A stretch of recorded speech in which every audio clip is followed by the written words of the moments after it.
We've been given exclusive access to Angola's Block 17, a 220,000 barrel a day offshore concession run by Total.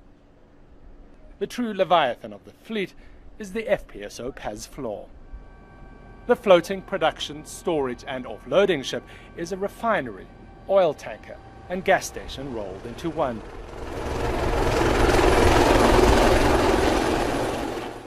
Indeed, here you run some huge operations. So basically we have around 200 persons working here, 24 hour days, working and sleeping here, 24 hours a day, 7 days per week, and all the year long. It never stops. The Paz Flor is almost as big as an aircraft carrier, generates enough power to light up a city, and can store 2 million barrels of crude. So the production levels are so high here that every 4 to 5 days a tanker will come out to the offloading buoy, which is just in the yellow off in that direction. They'll come in, it will take about 24 hours to take in the crude oil. They'll take in about 1 million barrels and then sail off to markets across the world. Once the cost of developing the concession is paid off, almost all of the profits from Block 17 will go to Sonangol, Angola's state oil company. The vast majority of Angola's revenue comes from oil, more than 90% in fact. Some people are asking serious questions as to where the money has gone.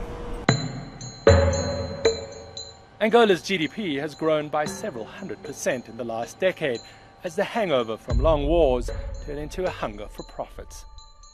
But oil deals are shrouded by confidentiality agreements. It's almost impossible to gauge how much money flows into Sonangol, which is both concession grantor and regulator of the industry. How much money does Angola make from its oil? I would say it's a huge amount.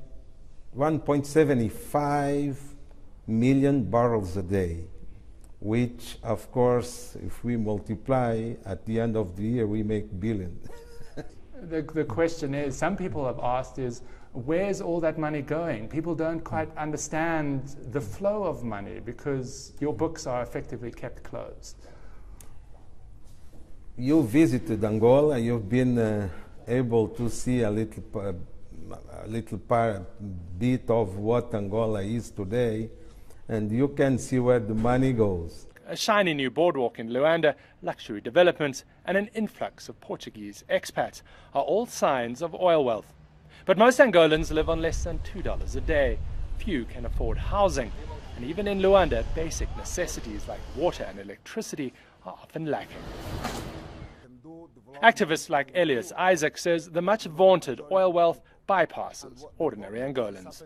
We don't see, we don't see the money that is being generated from oil having direct impact on people's livelihoods. Angola makes a lot of money out of oil. There is no doubt about this.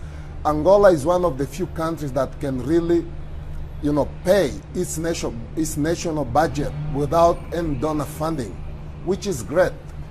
But where this money goes, that's the biggest issue, Human Rights Watch contends that tens of billions of dollars of oil money skipped the central bank entirely and disappeared. The IMF says Sonangol spends billions off the books. Oil revenues have created an enormous slush fund for the country's elite, says Isaac. Is oil money being stolen? To say that it's not being stolen would not be true to the situation. Because if the oil money was not being stolen, we could have better social services in this country. So where is the money going? Someone is taking it. So who is taking it? I don't know, we have to find out. One of the more pointed criticisms of Sonangol by Human Rights Watch particularly and Global Witness is that Sonangol acts as a way to funnel money from the oil revenues to the political elite. What is your response to that? I'm not the right person to be asked this, but I you would are say, on the board of yes, Sonangol. I'm on the board of Sonangol, but I can assure to you that most of our revenues are used to the wealth of our country and our people. Most, but not all. I would say all, or depending on how do you interpret it, the way I'm saying, because what is our role? We have a production revenue. We put the production revenues on the hands of the Ministry of Finance.